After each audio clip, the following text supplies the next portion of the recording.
സംസ്ഥാനത്തെ 15,000-ഓളം സ്കൂളുകളെ കൂട്ടിയിണക്കുന്ന സ്കൂൾ വിക്കി കേരളപ്പിറവി ദിനത്തിൽ സജ്ജമാകും. ITED സ്കൂൾ തയ്യാറാക്കുന്ന പ്രൊജക്ടിൽ വിക്കിപീഡിയ മാതൃകയിൽ വിദ്യാർത്ഥികളുടെയും അധ്യാപകരുടെയും പൊതുജനങ്ങളുടെയും പങ്കാളിത്തത്തോടെയുള്ള ഉള്ളടക്ക ശേഖരണമാണ് ഉദ്ദേശിക്കുന്നത്.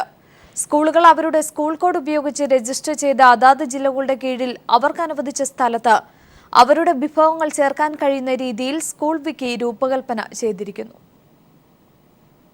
സംസ്ഥാനത്തെ 1 മുതൽ 12 വരെയുള്ള 15,000-ഓളം സ്കൂളുകളെ കൂട്ടിയിണക്കി ITED സ്കൂൾ പ്രോജക്ട് തയ്യാറാക്കുന്നതാണ് സ്കൂൾ വിക്കി.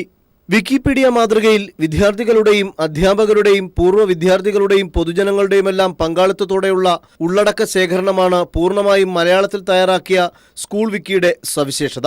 ഓരോ വിദ്യാലയങ്ങളും അവരെ സംബന്ധിക്കുന്ന അടിസ്ഥാന വിവരങ്ങളും അതാത് സ്കൂളിന്റെ ചരിത്രവും സ്കൂൾ വിക്കിയിൽ ചേർക്കാവുന്നതാണ്. പ്രമുഖരായ പൂർവ്വ വിദ്യാർത്ഥികൾ, സ്കൂൾ മാപ്പ്, സ്കൂൾ വെബ്സൈറ്റ്, ബ്ലോഗുകൾ, വിവിധ ക്ലബ്ബുകൾ, ക്ലാസ് മാഗസീനുകൾ, സ്കൂളുകളിൽ നടക്കുന്ന ദിനാചരണങ്ങൾ, ആഘോഷങ്ങൾ, വിവിധ മേളകൾ എന്നിങ്ങനെയുള്ള വിവരങ്ങളോടൊപ്പം ഇവയുമായി ബന്ധപ്പെട്ട ചിത്രങ്ങളും വീഡിയോകളുമെല്ലാം സ്കൂൾ വിക്കിയിൽ നൽകാം. എല്ലാ സ്കൂളുകളുടെയും കൃത്യമായ ഭൂപടം സ്വതന്ത്ര പ്ലാറ്റ്ഫോമായ ഓപ്പൺ സ്ട്രീറ്റ് മാപ്പിൽ ലഭ്യമാകുമെന്നതാണ് ഇതിന്റെ പ്രത്യേകത. കുട്ടികൾ അവർ തയ്യാറാക്കുന്ന പഠന ഉൽപ്പന്നങ്ങളും അധ്യാപകരുടെ കൂട്ടായ്മയിൽ നിന്നും രൂപം കൊള്ളുന്ന പഠന വിഭവങ്ങളും വിക്കിയിൽ ഉൾപ്പെടുത്താം. മലയാള ഭാഷാ പഠനത്തിന്റെ ഭാഗമായി സ്കൂൾ പത്രം, നാടോടി വിജ്ഞാനകോശം, എന്റെ നാട് എന്നീ അന്വേഷണാത്മക ഭാഷാ പ്രോജക്ട് പ്രവർത്തനങ്ങളുടെ കണ്ടെത്തലുകൾ സ്കൂൾ വിക്കിയിൽ ചേർക്കാം. കേരളത്തിലുള്ള മുഴുവൻ പ്രദേശങ്ങളുടെയും വിശദാംശങ്ങൾ ഇതുവഴി ലഭ്യമാക്കാം.